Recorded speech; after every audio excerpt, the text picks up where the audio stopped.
Amigos da Ideia do Jogo, eu fiquei devendo a vocês uma análise mais detalhada do, das demonstrações financeiras do Vitória dos 2 últimos anos, em 31 de dezembro de 2017 e, logicamente, em 31 de dezembro de 2016. Essas demonstrações foram publicadas pelo clube e são assinadas pelo presidente Ricardo Davi e pelo contador Teófilo Campos dos Santos, né? As notas explicativas estão todas no balanço e com riqueza de detalhes, né? Mas algumas coisas são muito graves e que precisam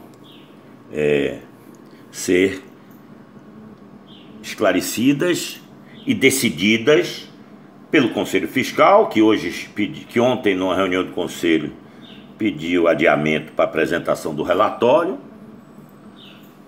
parece que para o mês de junho, início de junho, e pelo Conselho Deliberativo, que vai julgar as contas que aqui estão detalhadas, né? E eu vou resumir para vocês, porque no áudio é muito difícil explicar para todos, porque ninguém é obrigado a entender de balanço, nem de DRE, e coisa que o valha, né? As demonstrações financeiras estão todas bem detalhadas, mas uma coisa chama atenção, né?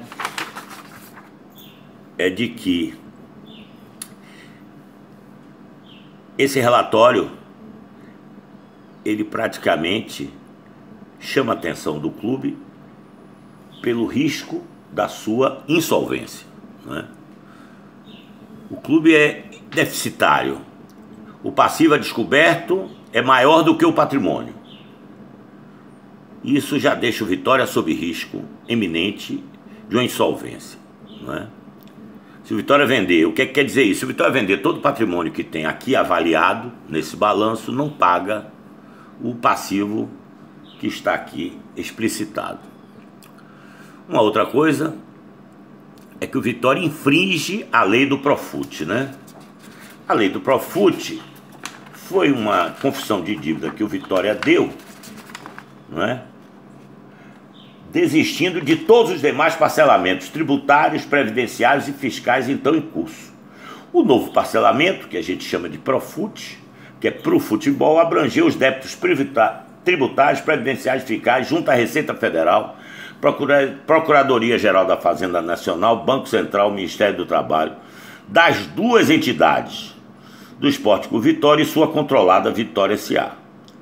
O Esporte Clube Vitória optou pelo parcelamento especial de todo o passivo remanescente em 240 meses. Praticamente absorveu todo o passivo do Vitória S.A., que era basicamente passivo fiscal e trabalhista. E também o Vitória aderiu ao PAD, né? O que é o PAD? É o parcelamento administrativo de débitos no município de Salvador, reconhecendo dívida de ISS, IPTU e TRSD/TL junto à Secretaria da Fazenda do município de Salvador em 60 parcelas. Então,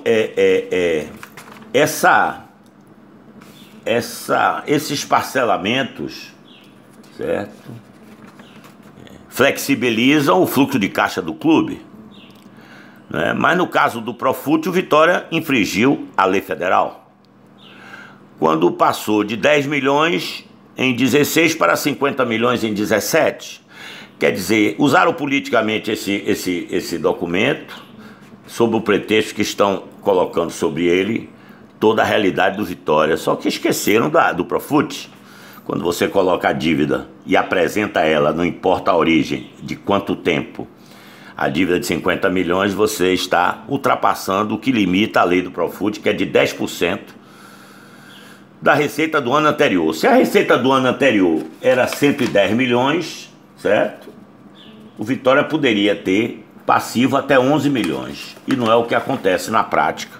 e o Vitória pode perder o Profut. Soube que o presidente Ricardo Davi procurou a autoridade pública nomeada para esses casos e prometeu que ia corrigir tudo, mas o Vitória continua sob risco, de acordo com esse documento que chegou às nossas mãos. Uma outra coisa muito grave é a não circularização do relatório do departamento jurídico do clube, para que pudesse provar a autenticidade dos débitos fiscais e trabalhistas. O Vitória não esperou essa circularização e esse valor que aparece aqui de 21 milhões fica sob suspeição por não ter o relatório de circularização desses débitos, ou seja, buscando tornar esse débito, que são débitos provisionados, de ações cíveis e trabalhistas que ainda estão em julgamento e que o Vitória poderá até não pagar. Então isso é uma coisa muito grave. E o acordo do IPTU chama atenção pelo número, né? E chama atenção pelas histórias que sabemos e fatos apresentados pelo antigo gestor do clube, nosso amigo conselheiro Manuel Matos. Ele tinha negociado o IPTU com base em precatórios do município, com base em parcelamento até 2014. E estava negociando 2015, 2016 e 2017, quando saiu do clube, se colocou à disposição e parece que o clube até agora não fez nada, porque o que aparece aqui é um débito total de 19 milhões de reais de IPTU. Não, meus amigos, é inacreditável.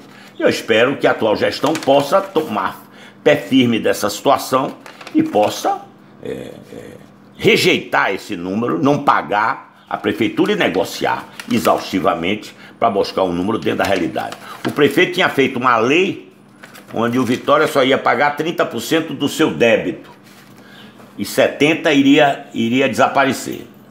Mesmo os 30%, o Manuel Matos não aceitou, porque o valor ainda chegava próximo de R$1 milhão.